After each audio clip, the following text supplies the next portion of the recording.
we've explored the term intersectionality before on this show as well. So as a reminder for our listeners, intersectionality is this notion that intersecting or multiple social identities, particularly minority identities, relate to systems and structures of inequity and discrimination. So we know that LGBTQ plus folks of color often experience hostile environments where racism, homophobia, and transphobia are present as well. So additionally, under the minority stress model, these experiences are compounded and can really lead to negative mental health outcomes, such as those we previously discussed. So when we think of societal systems, what should be priorities for schools, social service organizations, criminal justice facilities, in meeting the needs of this vulnerable population?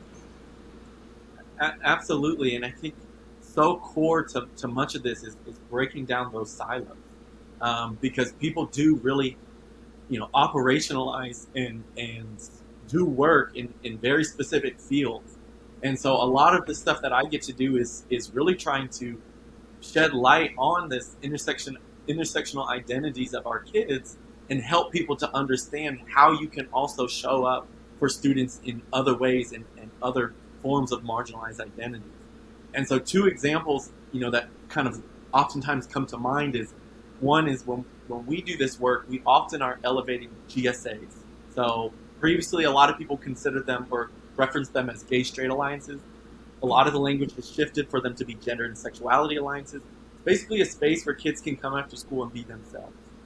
And doing trainings and hearing from a lot of these sponsors, what was a very common theme is these clubs were hosted by a white sponsor, and the majority of their students were white who would join into that space.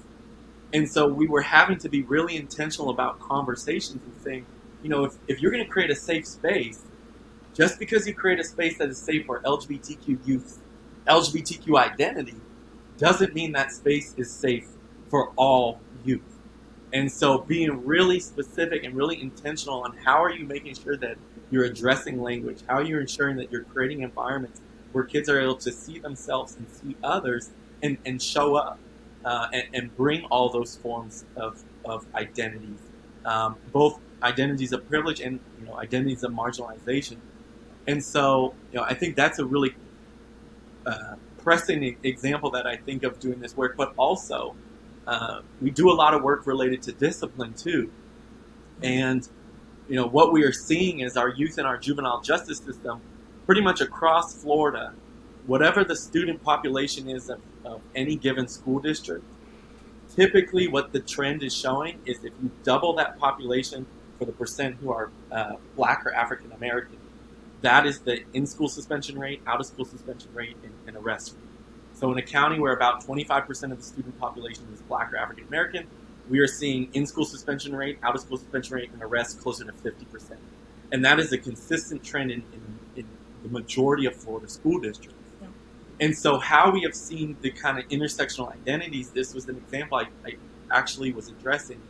And it was almost, it was hard to believe that the adults in these settings kind of lost common sense. And what I mean by that is it was a young female student, dressed masculine, identified as lesbian, and was Black. And so what she was doing was she was sagging her pants, right, in school.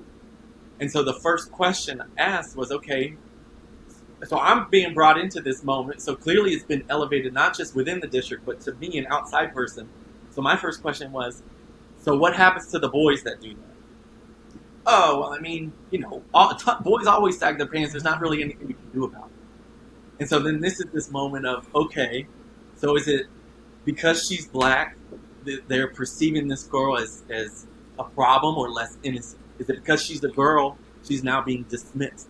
Is it because she's queer, she's now seen as predatory or inappropriate?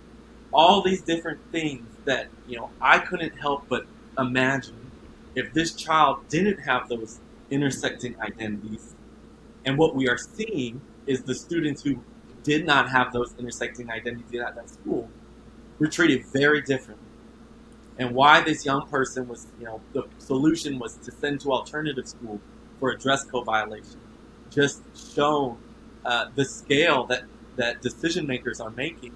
And so to your question of what do we do, it really is going to take system breaking work and really, honing in on how are these organizations, how are all these social service organizations not serving all of our students' identities? Because if there's any given one of them that they're not meeting the needs for, then that child probably doesn't feel like they can turn to you for those social services.